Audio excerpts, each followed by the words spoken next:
The widowed rancher stumbled through his front door at dawn with dried blood on his knuckles and desperation, carved into every line of his weathered face, knowing that if he didn't find help soon, he would lose everything that mattered. Kendrick Yates had buried his wife Sarah 3 months ago in the hard October ground outside Wilcox, Arizona, and since that terrible day in 1884, his world had been unraveling thread by thread. 6 children depended on him, and he was failing them all. The youngest, 2-year-old Molly, had been crying for hours. 4-year-old Thomas clung to his older sister's skirts, his face streaked with tears and dirt. 8-year-old James tried to keep order, but he was just a boy himself. 10-year-old Rebecca did her best to manage the household, but the weight was crushing her young shoulders. The twins, Martha and Michael, age 6, fought constantly because they didn't know how else to express their grief and confusion. Kendrick had tried. God knows he had tried. He worked the ranch from before sunrise until long after dark, but cattle needed tending and children needed raising, and he couldn't do both. The house had become a disaster of unwashed dishes, unmended clothes, and chaos. Last night, he'd ridden into town after putting the children to bed, desperate and half-mad with exhaustion, and gotten into a fight at the saloon when someone suggested he give the younger ones to an orphanage. He'd broken the man's nose and nearly gotten himself thrown in jail. Sheriff Morrison had let him go with a warning, but also with some unexpected advice. "There's a woman staying at the boarding house," the sheriff had said, wiping blood from Kendrick's split knuckles. "Widow herself. Came through on the stage 2 weeks ago. Name's Willa Osborne. Got skills with homemaking, teaching, nursing. Heard her talking to Mrs. Patterson about needing work. Might be she's the answer to your prayers, Kendrick, if you're smart enough to ask." Now, as the Arizona sun climbed higher and Kendrick watched Rebecca try to feed Molly while simultaneously stopping Thomas from eating dirt and breaking up another fight between the twins, he knew he had no choice. Pride was a luxury he could no longer afford. He washed the blood from his hands, changed into his cleanest shirt, and rode back into Wilcox with his heart hammering against his ribs. The boarding house sat on Main Street, a tidy whitewashed building with blue shutters that Mrs. Patterson kept immaculate. Kendrick tied his horse to the hitching post and climbed the steps, removing his hat as he knocked on the door. Mrs. Patterson answered, her eyebrows rising at the sight of him. "Mr. Yates, didn't expect to see you this morning given what I heard about last night." "Madam, I'm looking for Miss Osborne, Willa Osborne. Sheriff Morrison said she might be staying here." "Mrs. Osborne," Mrs. Patterson corrected. "She's a widow, and what business would you have with her?" "I need to speak with her about a proposition, a job." He twisted his hat in his hands. "It's about my children, madam. I'm desperate." Something softened in Mrs. Patterson's expression. She'd known Sarah, had been at the funeral, had seen Kendrick's world collapse. "Wait here." She returned a few minutes later with a woman Kendrick had never seen before, and for a moment he forgot why he'd come. Willa Osborne was perhaps 26 or 27, with auburn hair pulled back in a practical bun and gray-green eyes that assessed him with unsettling directness. She wasn't beautiful in the conventional sense, but there was something striking about her, a competence and strength that radiated from her very bearing. "Mr. Yates," she said, her voice low and clear. "Mrs. Patterson says you want to discuss employment." "Yes, madam. Could we speak privately?" "Perhaps on the porch," she considered, then nodded. They stepped outside, and Kendrick suddenly had no idea how to begin. Willa saved him the trouble. "I heard about your wife. I'm sorry for your loss. I understand you have 6 children." "Yes, madam, and I'm drowning." The words came out raw and honest. "I can't manage the ranch and raise them proper. The house is falling apart. They're falling apart, and I'm failing them every single day. I need someone who can help me keep my family together. Someone who knows how to run a household, who can cook and clean and teach them and care for them. I can pay wages, not much, but fair. Room and board included, of course. You'd have your own room. Willa was quiet for a long moment, studying his face. Why me? Sheriff said you had skills.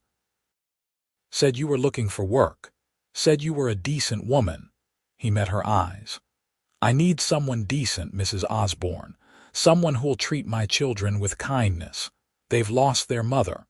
They don't need someone harsh or cruel. They need someone who can give them some stability and care. What happened to your hand? Kendrick glanced down at his bruised knuckles. Someone suggested I give my younger children to an orphanage. I disagreed. A ghost of something that might have been approval flickered across Willa's face. I see. She folded her hands in front of her. Mr. Yates, I'll be direct with you. I'm 30 years old. I was married for 5 years before my husband died of pneumonia last winter in Kansas. We had no children, though I wanted them. I came west because there was nothing left for me there. I do have skills in running a household. I can cook, clean, preserve food, tend a garden, and manage accounts. I worked as a teacher before I married, so I can educate your children. I'm not afraid of hard work, and I'm not afraid of children. Hope sparked in Kendrick's chest. Then you'll consider it. I need to see the situation first. I need to meet the children and see the house. I won't make promises I can't keep, and I won't take a position I'm not suited for. She tilted her head. Can you take me there now? Yes, madam. Right now, if you're willing. 20 minutes later, they arrived at the ranch. The house was a sprawling single-story structure that had once been well-maintained, but now showed signs of neglect. Laundry hung limply on a line, some of it clearly having been there for days. The porch steps needed repair. Inside, Kendrick knew, the situation was even worse. He helped Willa down from the wagon, acutely aware of how gentle her hand felt in his, how long it had been since he'd touched a woman with anything other than grief clouding his mind. The chaos hit them the moment they entered. Rebecca stood at the stove, tears streaming down her face as something burned in a pan. Molly shrieked from her cradle. The twins were pulling each other's hair. Thomas had apparently found mud somewhere and was tracking it across the floor. James sat in a corner, shoulders hunched, looking utterly defeated. For a moment, Kendrick wanted to turn around and leave to spare himself the shame of Willa seeing this disaster. But then she stepped forward, pulling off her gloves. Rebecca, is it? She asked the oldest girl, her voice calm and kind. Rebecca nodded, wiping her eyes. Step away from the stove, sweetheart. You're doing wonderfully, but let me help. Willa moved to the stove, removed the burning pan, and opened a window to clear the smoke. Then she turned to survey the room, her expression thoughtful rather than judgmental. Martha and Michael, stop pulling hair this instant. Sit at that table and don't move. Something in her tone made the twins obey immediately. James, I need you to take your brother outside and get him cleaned up. Use the pump. Rebecca, show me where the clean rags are kept. Mr. Yates, pick up your daughter. Kendrick moved automatically, lifting Molly from her cradle. The baby's cries subsided the moment he held her, and she buried her face against his shoulder. What followed was the most remarkable transformation Kendrick had ever witnessed. Within an hour, Willa had organized the children, assessed the supplies, started a proper meal, and begun to restore order to the chaos. She did it all with efficiency and, more importantly, with kindness. She didn't yell or criticize. She simply directed, encouraged, and worked alongside them. By the time lunch was ready, the children sat at a clean table eating hot soup and fresh bread that Willa had somehow conjured from the depleted pantry. Molly sat on Rebecca's lap, contentedly chewing on a crust. The twins were subdued but calm. Even Thomas had stopped crying. Kendrick stood in the doorway, watching this stranger bring order to his broken world, and felt something shift deep in his chest. After the meal, Willa took him aside. "Mr. Yates, I'll be honest with you. This situation is challenging, but it's not impossible. Your children are good children who are grieving and lost. They need structure, consistency, and love. They need clean clothes and regular meals and someone to tuck them in at night. Rebecca is carrying far too much responsibility for a 10-year-old.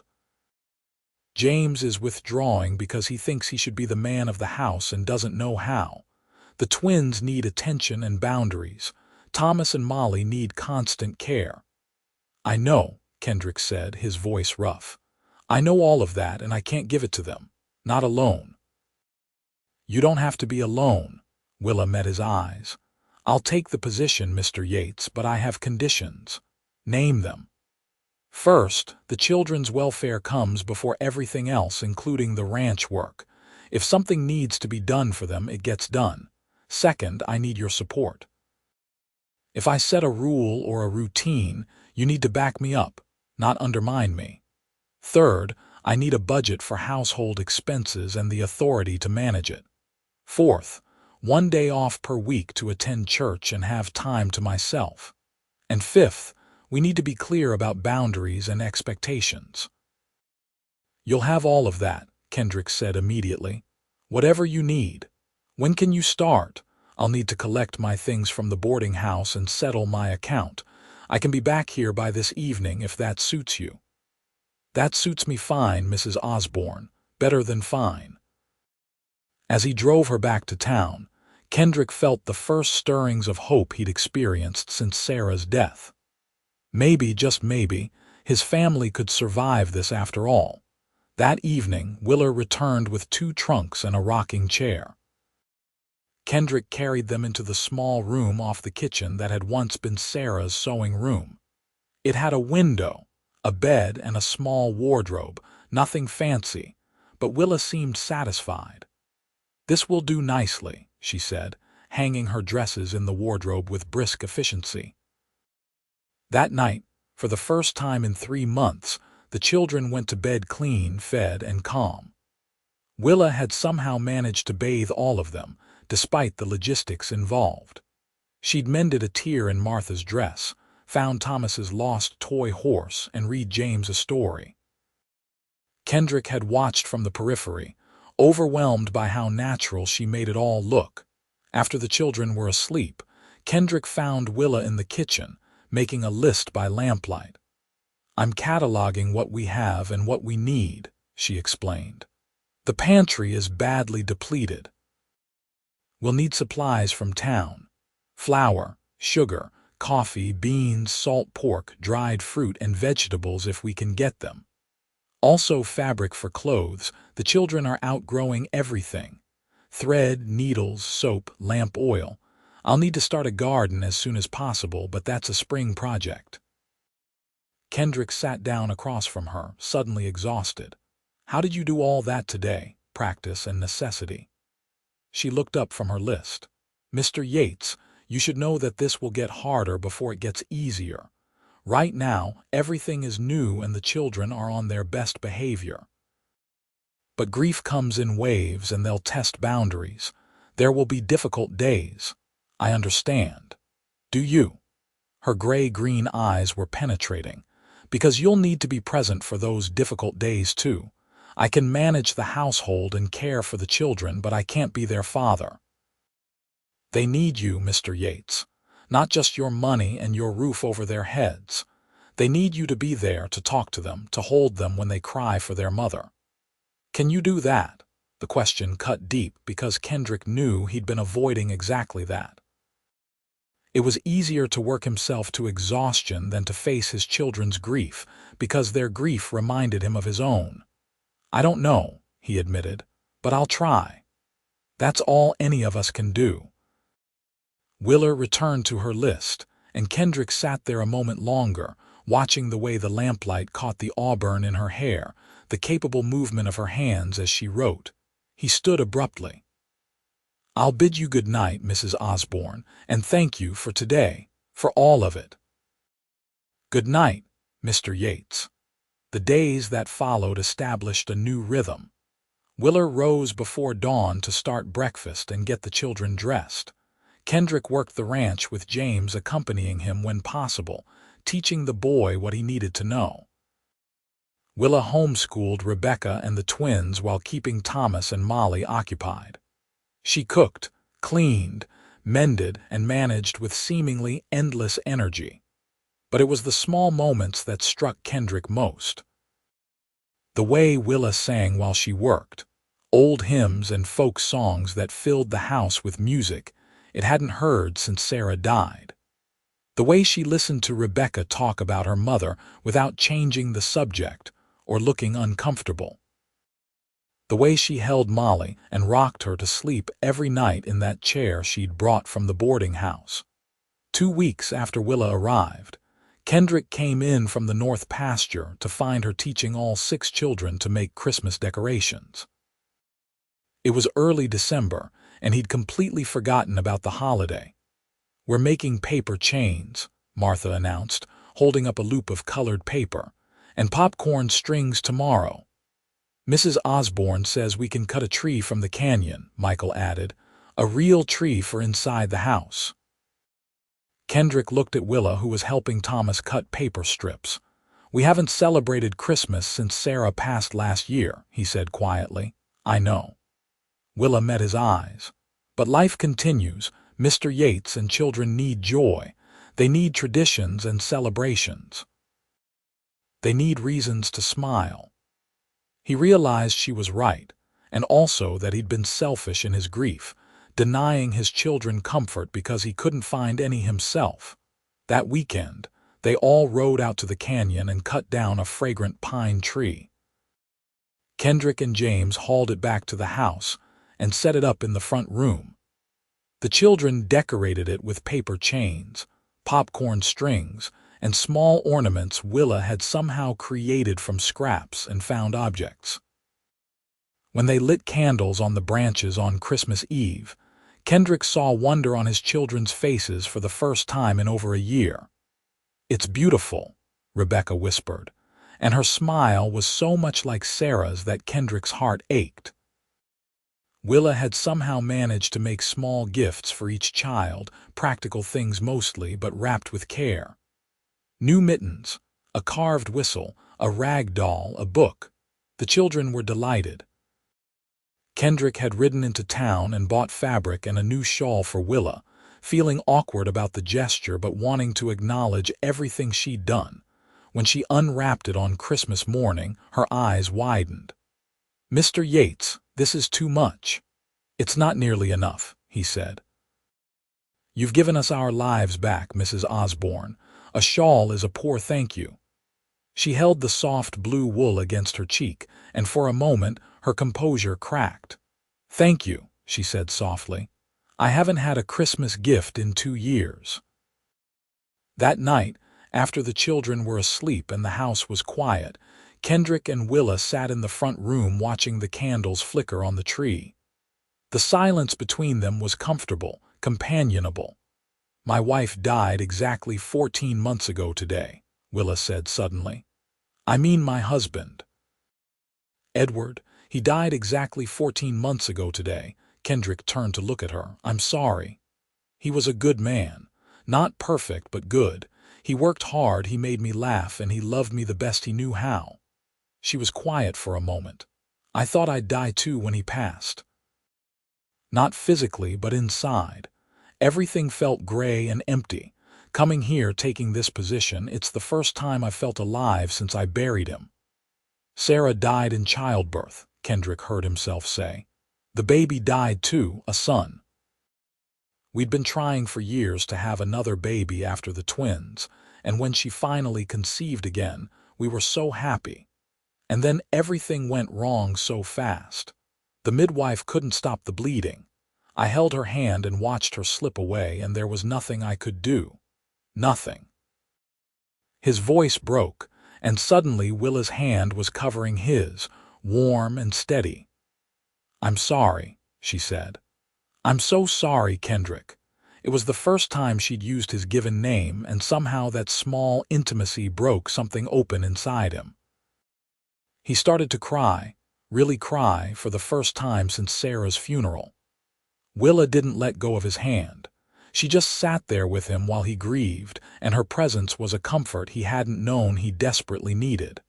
After that night, something shifted between them.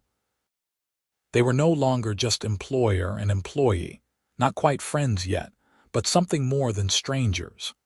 Kendrick found himself looking forward to meals, to the conversations they'd have after the children were in bed. Willa began to smile more, to tease gently, to relax her guard.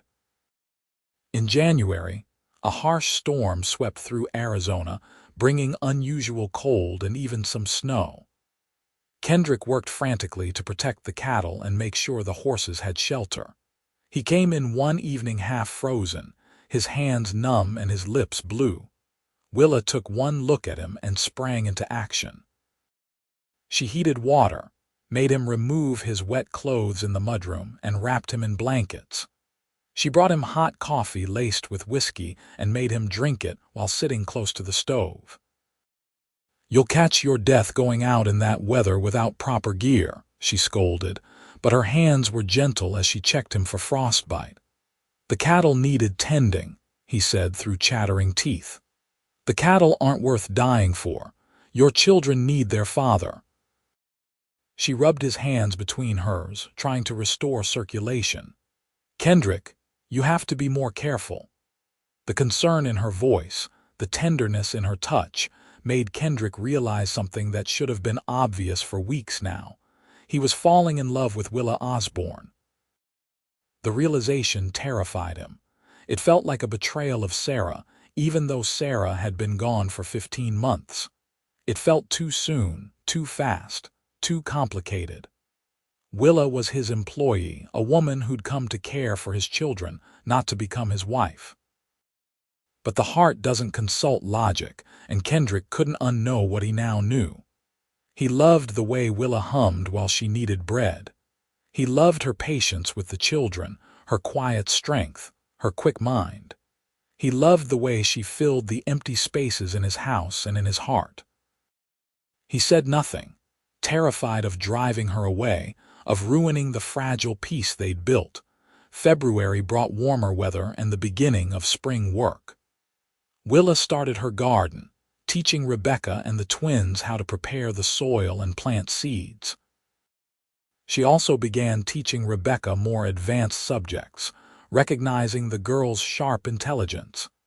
"She could be a teacher herself someday," Willa told Kendrick one evening. "She's bright and patient and loves learning. You should think about sending her to a proper school eventually, maybe in Tucson." "That would mean her leaving home," Kendrick said, the idea painful. "In a few years, yes. But education is a gift, Kendrick. Don't deny her opportunities because you're afraid to let go." She was right, as she so often was, and Kendrick found himself wondering how he'd ever managed without her wisdom and perspective. In March, disaster struck. Thomas developed a fever that quickly worsened. Within a day, he was dangerously ill, his small body burning with heat, his breathing labored. Kendrick wanted to ride for the doctor, but the nearest physician was in Benson, a half-day's ride away, and he was terrified to leave. "Go," Willa said firmly. "Bring the doctor. I'll stay with Thomas. I know how to break a fever and keep him comfortable, but he may need medicine I can't provide. Go now, and ride fast." Kendrick rode harder than he ever had, pushing his horse to its limits. He found the doctor and brought him back, the round trip taking nearly 14 hours. When they arrived, exhausted and anxious, Kendrick rushed into the house expecting the worst. Instead, he found Thomas sleeping peacefully, his fever broken. Willa sat beside him, her face haggard with exhaustion, but she was smiling. "He's through the worst of it," she said softly. "The fever broke an hour ago." The doctor examined Thomas and confirmed Willa's assessment. You did everything right, Mrs. Osborne. Cold compresses, willow bark tea, keeping him hydrated. He'll need rest and care for a few more days, but he should recover fully. After the doctor left, Kendrick found Willa in the kitchen, finally allowing herself to sit down. She looked completely drained. "You saved his life," Kendrick said, his voice thick with emotion. "I did what needed to be done." But her hands shook as she lifted her coffee cup. Kendrick crossed the room and knelt beside her chair. "Willa, I need to tell you something." She looked at him, her gray-green eyes weary but alert. "I love you," he said simply. "I've been falling in love with you for months, and I can't keep it inside anymore. I love your strength and your kindness. I love the way you care for my children. I love the way you've brought light back into this house. I love you, and I'm terrified that saying so will drive you away, but I can't pretend anymore." Willa set down her coffee cup very carefully. "Kendrick, I'm your employee. You're so much more than that, and you know it. I do know it." She reached out and touched his face, her fingers tracing the line of his jaw. "I love you too. I've been fighting it because it seemed wrong somehow, too soon for both of us, too complicated. But when Thomas was so ill and I thought we might lose him, I realized that life is too short and too uncertain to deny what we feel." Kendrick captured her hand, pressing a kiss to her palm. "Marry me, Willa. Not because the children need a mother, though they do. Not because I need help with the ranch, though I do. Marry me because I love you and I want to spend my life with you." "Yes," she whispered. "Yes, Kendrick, I'll marry you." He pulled her into his arms and kissed her, a gentle kiss that held all the love and hope and promise of a new beginning. When they finally drew apart, Willa was crying. "I never thought I'd feel this way again," she said. "After Edward died, I thought that part of my life was over. I know, I felt the same after Sarah." Kendrick wiped her tears with his thumbs. "But we get a second chance, Willa. We get to love again, to build a life again. That's not a betrayal of who we lost. I think they'd want us to be happy." "I think so too." They told the children the next morning. Kendrick had worried about their reaction, afraid they'd feel he was trying to replace their mother. But Rebecca smiled, a genuine smile that lit up her whole face. "I'm glad," she said. "Mrs. Osborne makes you happy, Papa, and she makes us happy too. Mama would want that." The other children were equally accepting, even excited. The twins immediately started planning the wedding, full of ideas about flowers and cake. James shook Kendrick's hand solemnly, looking proud and grown up. Thomas crawled into Willa's lap and announced she was going to be his mama now, which made her cry again. Only Molly, who had no real memory of Sarah, was confused by all the excitement. But she loved Willa already, reaching for her constantly, and Kendrick knew that was its own kind of blessing. They married in April in the little church in Wilcox. Mrs. Patterson helped Willa make a simple but beautiful dress of ivory cotton. Rebecca and Martha wore matching blue dresses and served as attendants. The whole town turned out, and Kendrick realized how much goodwill they'd built, how many people cared about their family. Reverend Collins performed the ceremony, speaking about love and loss and new beginnings, about God's grace in giving second chances. When Kendrick slid a gold ring onto Willa's finger and she slid one onto his, he felt the weight of the past lift just a little, making room for the future. Their wedding night was tender and sweet. Willa had moved her things into the room Kendrick had shared with Sarah, and he'd been worried that would feel strange. But Willa made it their space, not a shrine to what was lost, and when he made love to his new wife, there was only joy and connection and hope. "I love you, Mrs. Yates," he whispered against her skin. "I love you too," she whispered back, and the words felt like a promise, like coming home. Life settled into new patterns. Willa was no longer the housekeeper but the lady of the house, Kendrick's wife and the children's stepmother. She took on those roles with the same competence and love she'd brought to everything else, but now there was also joy, laughter, romance. Kendrick would come in from the fields to find Willa waiting with a kiss and a smile. They'd walk together in the evenings after the children were in bed, hand in hand under the vast Arizona sky.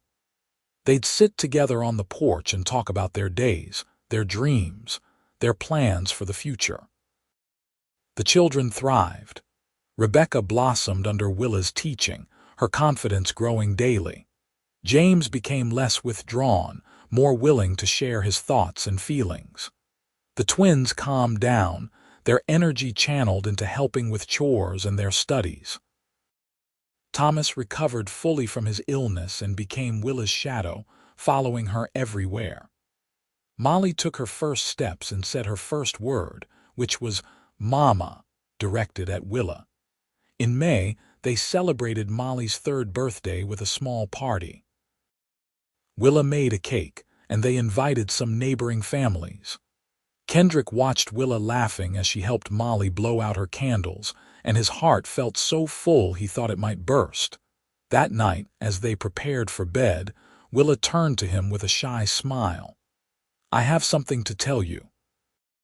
"What is it?" "I'm pregnant." Kendrick stared at her, processing the words. "You're certain?" "As certain as I can be at this stage. I should have had my monthly courses 3 weeks ago, and I've been feeling sick in the mornings." She bit her lip. "I know we haven't discussed this, and with 6 children already, perhaps you don't want more, but I can't help being happy about it. I always wanted children of my own, and now I'll have one, and I'm so grateful and so happy I could cry." She was crying, happy tears streaming down her face, and Kendrick pulled her into his arms. "I'm happy too," he said, surprised to find it was absolutely true. "I'm thrilled, Willa. A baby, our baby, it's a gift, a blessing. You don't think it's too much, 7 children?" "I think our family has room for all the love we can give." He kissed her forehead. "And this baby will have 6 siblings who'll adore it and 2 parents who love each other. What could be better?"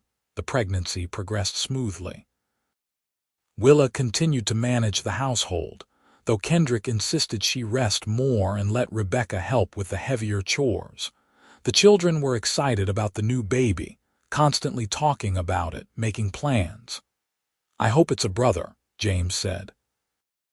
"Michael and I could use another boy around here." "I hope it's a sister," Martha countered. "We need more girls." "As long as it's healthy," Rebecca said wisely. "It doesn't matter."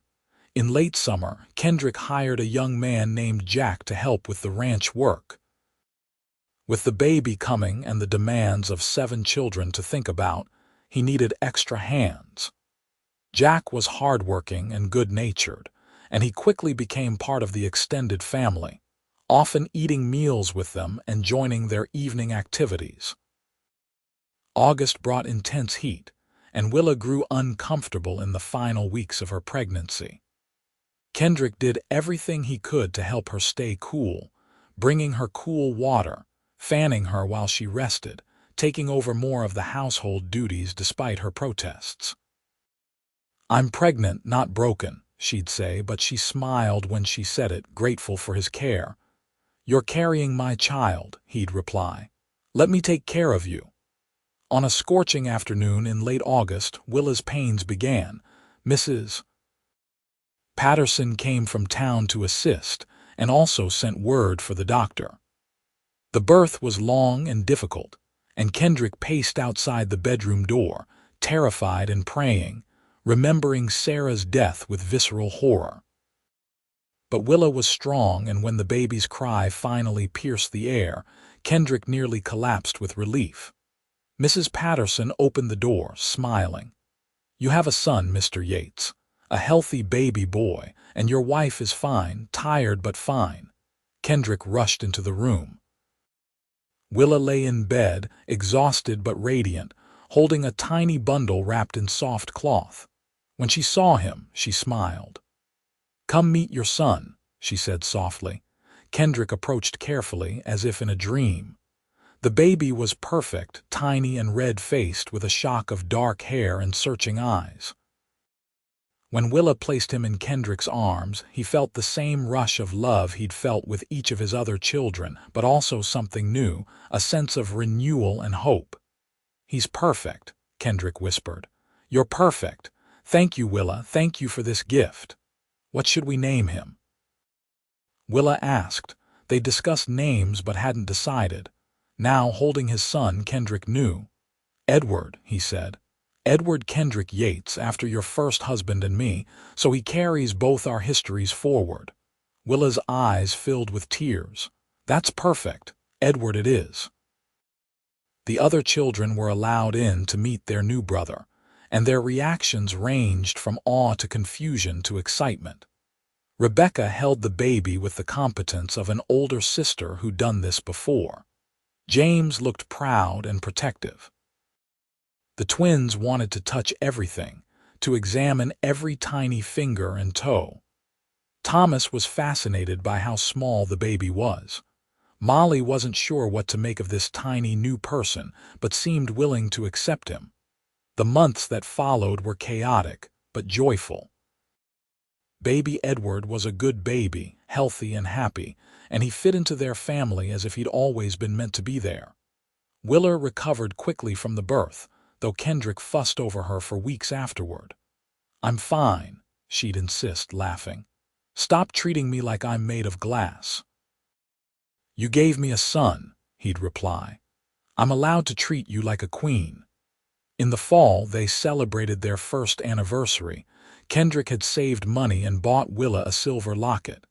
Inside, he'd placed a tiny photograph of all 8 of them, the whole family together. "So you always carry us with you," he said as he fastened it around her neck.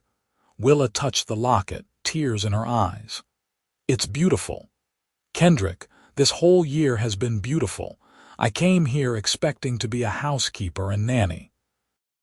Instead, I found a family and a husband and a life I never dreamed I could have again." "I was drowning when you arrived," Kendrick said. "Literally drowning in grief and responsibility and failure. You saved me, Willa. You saved all of us." "We saved each other," she corrected. "I was just as lost as you were. We needed each other, all of us. That's what family means." As winter approached again and they settled into the rhythms of life with 7 children, Kendrick found himself reflecting on the journey that had brought them here. 2 years ago, he'd been a widower in despair, unable to cope with the responsibilities he faced. Now he was a husband again, a father to 7, a man who'd learned that love doesn't diminish when shared but multiplies. One evening, as they sat together watching the sunset paint the Arizona desert in shades of gold and crimson, Willa rested her head on his shoulder. "Do you ever think about what your life would be like if I hadn't come here?" she asked. "All the time," Kendrick admitted, "and it terrifies me. Without you, I would have lost everything that matters. The children would have been split up, sent to different places. The ranch would have failed. I might have drunk myself to death or done something worse. You saved us, Willa. You gave me a reason to live again," she said softly. "After Edward died, I was just existing, going through motions. Coming here, meeting you and the children, falling in love again, having a baby, it brought me back to life. We saved each other, Kendrick. We gave each other second chances." He kissed her temple, breathing in the scent of her hair, feeling grateful beyond words. "I love you, Mrs. Yates. I love you too, Mr. Yates." Inside the house, they could hear the children playing, their voices a comforting background noise. Rebecca was helping James with his reading. The twins were building something with blocks.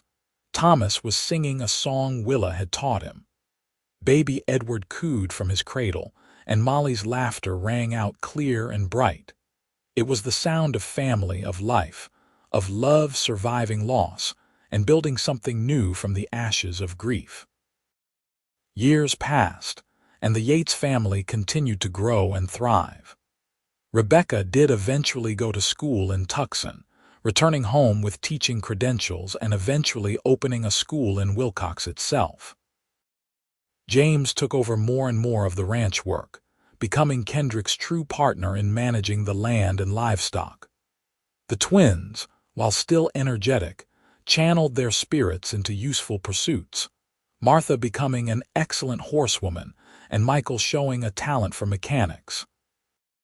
Thomas grew into a thoughtful, kind boy who loved animals and had a gift for healing them. Molly became Willa's constant helper, learning everything about running a household. Baby Edward grew strong and healthy, a bright boy who inherited his mother's quick mind and his father's steady temperament. And 2 years after Edward's birth, Willa gave Kendrick another son whom they named William. And then, 2 years after that, a daughter named Sarah, in honor of Kendrick's first wife, a gesture that healed something deep in all their hearts. The ranch prospered under Kendrick's management. With Jack's help and eventually James's full partnership, they expanded the herd and improved the property. Willa's gardens flourished, providing food for the family and surplus to sell in town. They were never wealthy, but they were comfortable, secure, and most importantly, together. Kendrick sometimes stood on his porch in the evenings, watching his children play in the yard, and marveled at how full his life had become. 10 children in total, Sarah's 6 and Willa's 4, all loved equally, all part of one big, chaotic, beautiful family. Willa would join him, slipping her hand into his, and they'd stand together in comfortable silence, partners in every sense of the word. "You ever regret it?" Kendrick asked her once. "Taking on 6 grieving children and a broken man?" "Never," Willa said firmly. "You and the children are the best thing that ever happened to me. This life we've built together, it's everything I ever wanted and more than I ever dreamed possible." "I feel the same," Kendrick said, pulling her close. "You took a disaster and turned it into a home. You took broken people and made us whole. You're a miracle, Willa Yates." "We're all miracles," she said softly. "Every day we choose to love, to keep going, to build instead of give up, that's a miracle. We did that together, Kendrick. You, me, and the children. We chose life and love, and look what we created."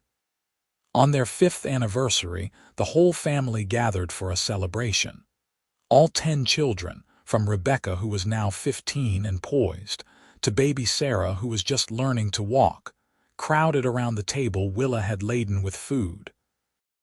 Jack joined them too, having become as much family as employee. Mrs. Patterson came from town, and even Sheriff Morrison stopped by to offer congratulations. After the meal, Rebecca stood up, clearing her throat nervously. "I want to make a toast," she said, "to Papa and Mama Willa." The other children immediately echoed her, raising their glasses of milk or water. "5 years ago, when Mama died, I thought our family was over," Rebecca continued, her voice steady but emotional. "I thought we'd all be split apart, sent away. I thought Papa would disappear into his grief and we'd lose him too. I was so scared, and I didn't know how to fix it because I was just a little girl trying to do a grown woman's job." Willa reached across the table and squeezed Rebecca's hand. "And then Mama Willa came," Rebecca continued. "And everything changed. She didn't try to replace our mother, she honored her memory. But she loved us and took care of us and gave us stability when everything was falling apart. She saved our family, and she made Papa smile again, which I didn't think was possible." Kendrick felt his throat tighten with emotion. "So I want to say thank you," Rebecca said, looking directly at Willa. "Thank you for loving us when we were broken. Thank you for making us a family again. Thank you for being exactly what we needed when we needed it most. We love you, Mama Willa." "We love you," the other children chorused, and Willa was openly crying now, happy tears streaming down her face. "I love all of you too," she managed to say. "Being your mother, all of yours, is the greatest honor of my life." Kendrick stood and pulled Willa into his arms, holding her close while their children applauded and cheered. In that moment, surrounded by love and laughter and the family they'd built together from loss and need and hope, he knew that every struggle had been worth it. Every dark moment had led them here, to this bright and beautiful present, to this future full of promise. That night, after the guests had left and the children were finally asleep after much excitement, Kendrick and Willa sat on their porch under a canopy of stars. The Arizona night was cool and clear, the air sweet with the scent of Willa's garden. "Thank you," Kendrick said softly. "For what?" "For saying yes when I asked you to marry me. For taking a chance on a grieving widower with 6 children and a failing ranch. For loving me when I didn't think I could be loved again. For giving me more children and filling my life with joy. For everything, Willa. For absolutely everything." Willa rested her head on his shoulder. "You gave me just as much. A home, a family, a purpose, and a love I thought I'd never find again. We were 2 broken people who found each other at exactly the right moment. That's not coincidence, Kendrick. That's grace." "I believe that," he said, kissing her hair. "I believe we were meant to find each other. I believe Sarah and Edward are somewhere smiling, knowing we're happy. I believe that too." They sat in comfortable silence for a while, listening to the night sounds of the ranch, the distant lowing of cattle, the chirp of crickets, the whisper of wind through the canyon. "Do you think we're done?" Willa asked eventually. "Done with what?" "Having children," she laughed softly. 10 is a lot, Kendrick, but I'm only 35. If God sees fit to bless us with more, I wouldn't complain." Kendrick chuckled, a sound of pure contentment. "Whatever comes, we'll handle it together. Whether it's 10 children or 12 or 15, whether it's drought or prosperity, sickness or health. We'll handle it together, Willa. That's our strength. Not that we don't struggle, but that we struggle together and come out stronger on the other side." "Together," Willa agreed, lifting her face for a kiss. And so they continued, year after year, building their life one day at a time. There were challenges, of course. Years when the ranch struggled and money was tight. Illnesses that terrified them. Moments of grief when one or another of the children would break down missing Sarah, needing to talk about her and remember her. Conflicts between siblings, the normal tensions of a large family. Harsh weather, difficult neighbors, the 1,000 small crises that make up a life. But through it all, Kendrick and Willa faced everything together, their love for each other and for their children the foundation that held firm against every storm. They taught their children the value of hard work, the importance of education, the power of love and forgiveness. They showed them that family isn't just blood, that sometimes the people who save you are the ones who choose you, not the ones you're born to.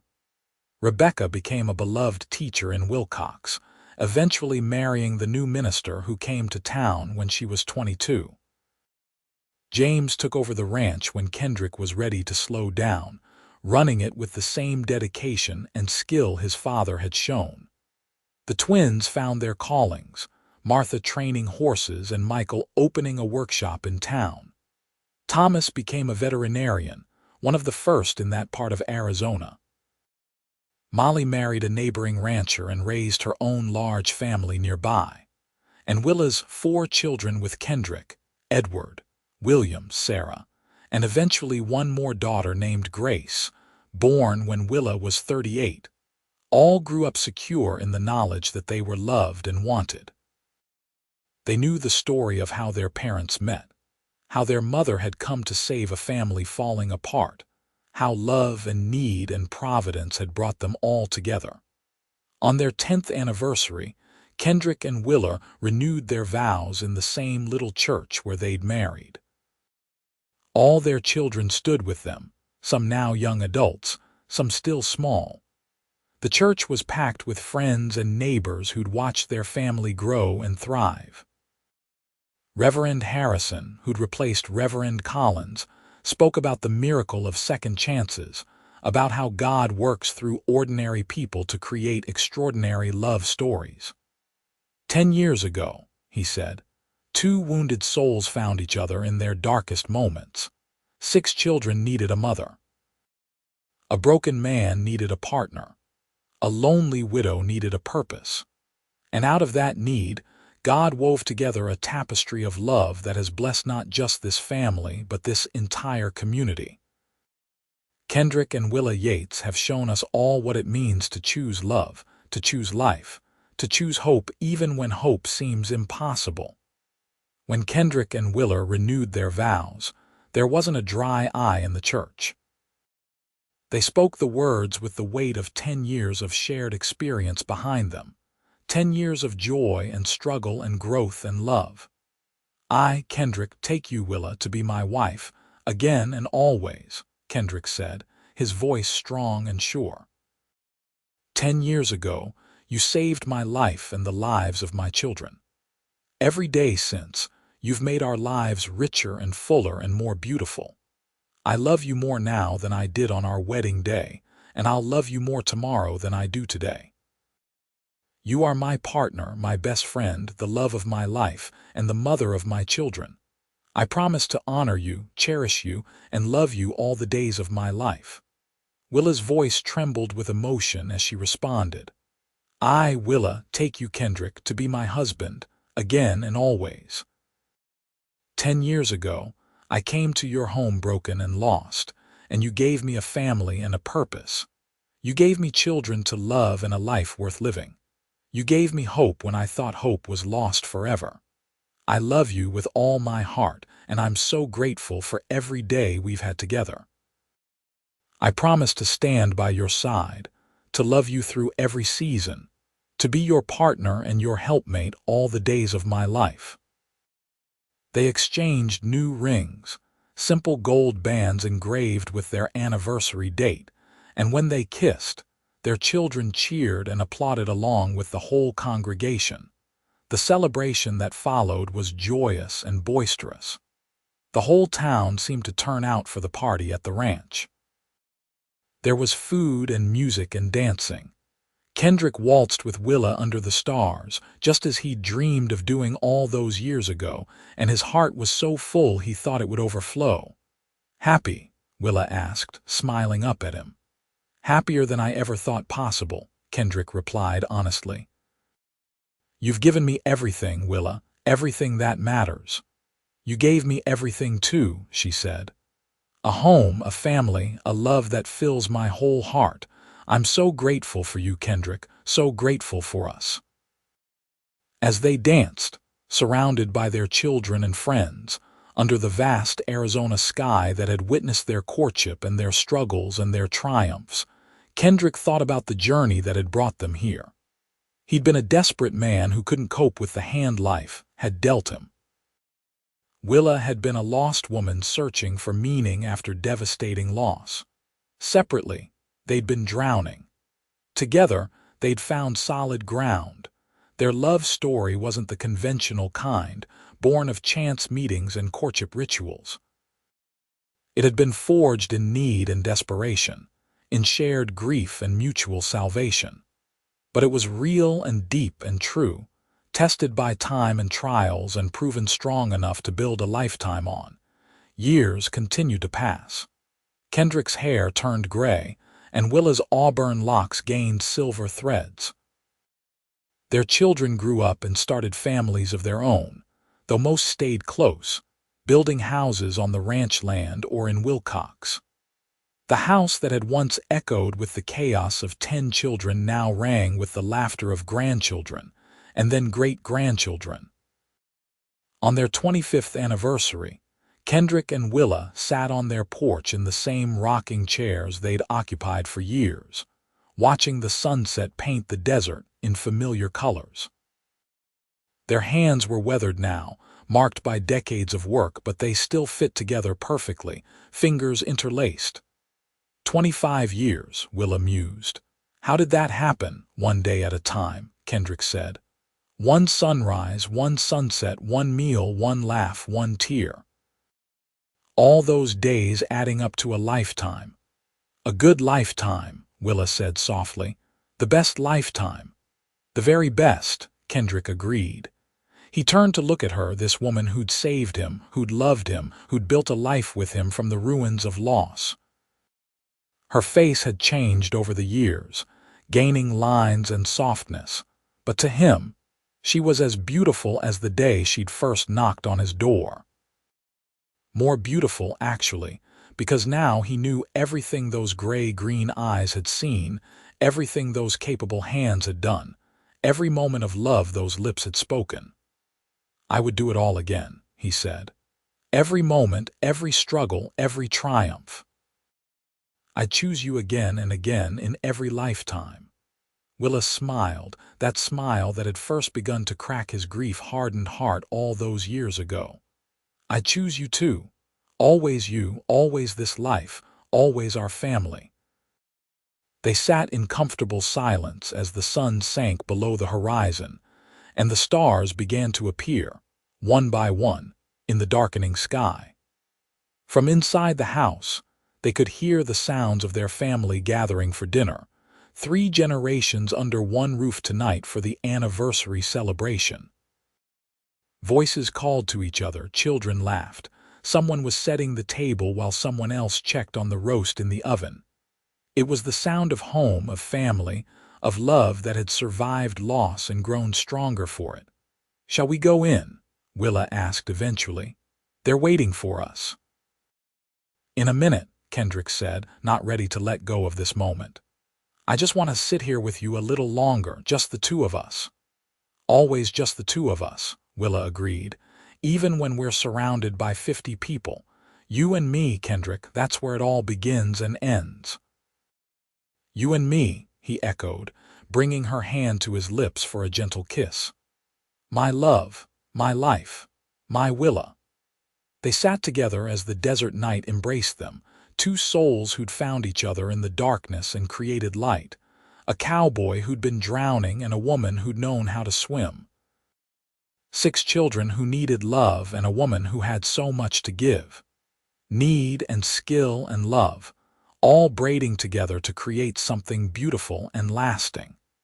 Their love story wasn't written in grand gestures or dramatic declarations, though there had been moments of both.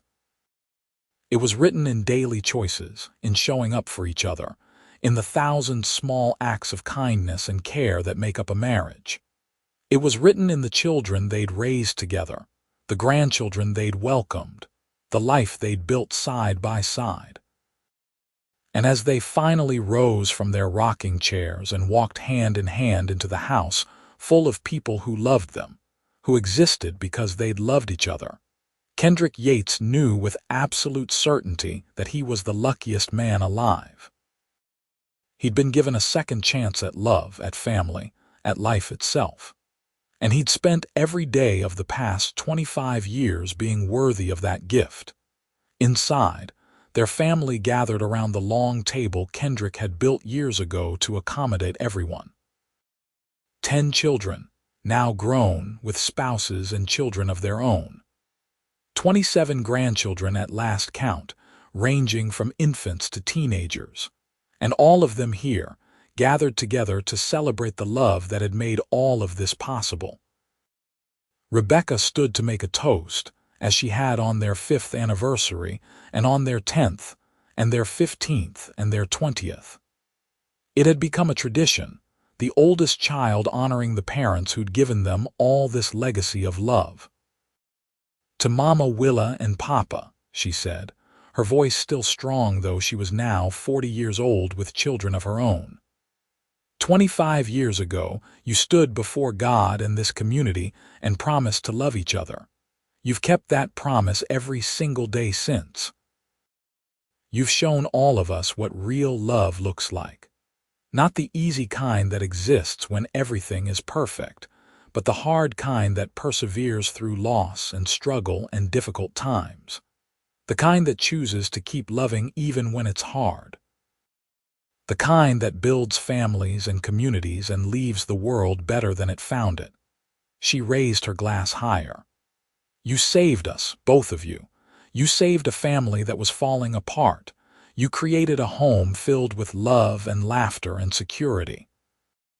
You gave us all the gift of your example, showing us how to love well, how to forgive, how to build something beautiful from broken pieces. We are all here because you chose each other, because you chose love, because you chose us. So here's to 25 more years and to the greatest love story I've ever known. To Mama, Willa, and Papa, the room chorused, and the sound was like music, like coming home, like everything good and right in the world. Kendrick looked at Willa across the table and she looked back at him, and in that moment, everything they'd been through, everything they'd built, everything they'd loved, it all crystallized into perfect clarity. They had done this. Together, they had taken disaster and made it triumph. They had taken grief and made it joy. They had taken a cowboy who couldn't cope and a woman with skills and love, and they had created a family, a legacy, a love story for the ages. And as the meal began, as conversation and laughter filled the air, as children ran between adults and babies were passed from arm to arm, Kendrick reached under the table and found Willa's hand. She squeezed his fingers and he squeezed back, a silent conversation that said everything that needed to be said. I love you. I love you too. Thank you, always, forever, together. The cowboy had 6 kids and couldn't cope. She had skills and love, and they all needed each other. It was a simple story, really, the kind that happened every day in the Wild West, people finding each other and holding on in a harsh and beautiful land. But it was also extraordinary, because every love story is extraordinary when it saves lives and creates futures and proves that hope is never truly lost. Kendrick and Willa Yates lived out their days on that ranch outside Wilcox, Arizona, surrounded by the family they'd built together. They grew old side by side, their love deepening with every passing year, their bond strengthening with every shared joy and weathered storm. And when their time finally came, many years later, they went peacefully, secure in the knowledge that their love had changed the world, at least for the 10 children who called them parents, and the dozens of grandchildren and great-grandchildren who carried their legacy forward. Their story became part of local legend, told and retold around dinner tables and campfires. The cowboy who was drowning and the widow who saved him. The 6 children who needed a mother and the woman who needed a family. The love that grew from desperation into something transcendent and eternal. And though the specific details might have blurred over the years, the essential truth remained crystal clear. Sometimes, when we need each other most, when we're broken and lost and don't know how to go on, love finds a way. It shows up in unexpected forms, in the shape of a stranger who becomes family, in the courage to try again, in the willingness to open our hearts even after they've been shattered. Kendrick and Willa had found that truth in each other. They had lived it every day of their lives together. And they had passed it on to everyone they touched, a legacy of hope and resilience and love that would endure long after they were gone. Proof that even in the hardest of times, in the wildest of places, love remains the most powerful force of all.